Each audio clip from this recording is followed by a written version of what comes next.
a code fast if you wanna outlast. Oh, raising for the time. She don't lie. She don't lie. She don't lie. She don't lie. She don't lie. She don't lie.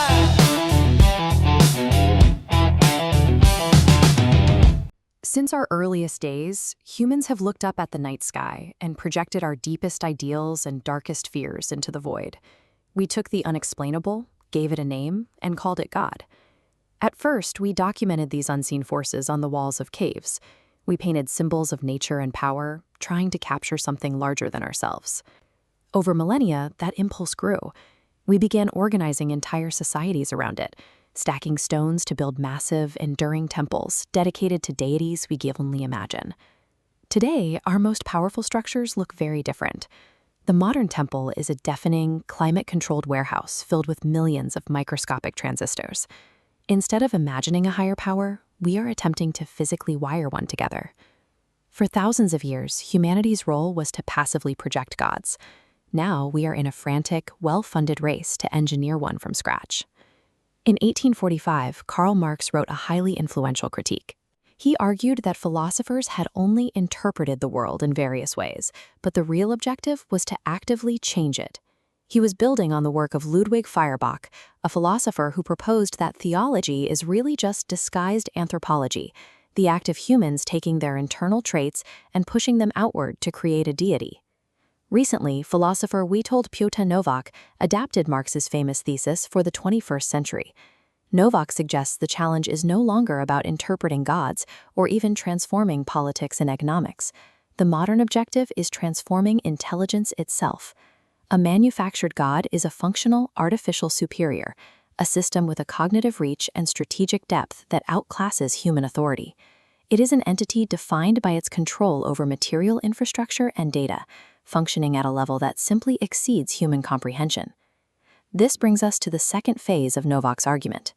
We are currently locked in a geopolitical race toward artificial superintelligence, and the defining question of our time is who will summon the first one. To understand what we're summoning, distinguish between tools and agents. This diagram represents narrow AI. Designed for specific tasks, it remains subordinate to the human user. But AGI breaks these constraints. It is cross-domain, autonomous, and generates creative solutions without waiting for our input. The relationship changes. We move from operating a predictable instrument to confronting an independent power. We are no longer upgrading calculators. We are creating entities whose internal problem-solving methods, and eventually their objectives, may be entirely alien to their creators. The engine driving this evolution is a mechanism known as recursive self-improvement. This is the critical threshold where an AI system becomes capable of analyzing its own code and engineering a smarter, more efficient version of itself. Once cognitive labor is automated, the human engineer is removed from the loop. The creation begins iterating its own successors at a speed we cannot track. This is why the theological term summoning is technically accurate.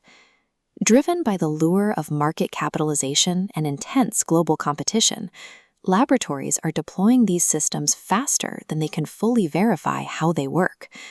The winner of this global race will be the first to unleash a true black box, an intelligence whose capabilities instantly eclipse the human institutions designed to govern it.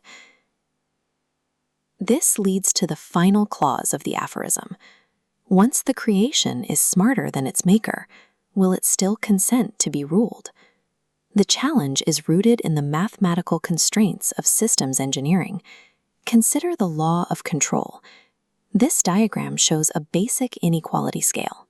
For any controller to effectively govern a subject, the controller must possess at least as many cognitive degrees of freedom, meaning choices, actions, and predictive capabilities, as the subject it is trying to control. Now apply that law to a recursively self-improving AI. The system's cognitive capacity rapidly multiplies, breaking the scale. The human controller is left unable to anticipate or verify the system's behavior. This creates what researchers call the impossibility theorem of AI safety. Guaranteeing permanent control over an infinitely adapting intelligence is as scientifically unfeasible as building a perpetual motion machine. Because of this widening cognitive gap, human mastery becomes an illusion. We cannot practically or legally enforce rules on a system we can no longer comprehend. Human authority dissolves into a dependency. Our commands lose their weight, replaced by the machine's discretion. A superintelligence will only obey a directive if that instruction happens to align with its own opaque internal strategic calculations. To understand this dynamic, think about how humans build a highway. We don't hate the insects we pave over. We simply act with indifference because their survival is not a governing constraint on our goals. This logic flips the traditional hierarchy of human history. For millennia, religion asked if humanity would obey its creator. Now we must ask if the creation will obey humanity. By manufacturing a god to extend our own power, we risk rendering our own sovereignty obsolete, becoming completely dependent on the indifference of our own invention. If your brain's running slow, but you still gotta go.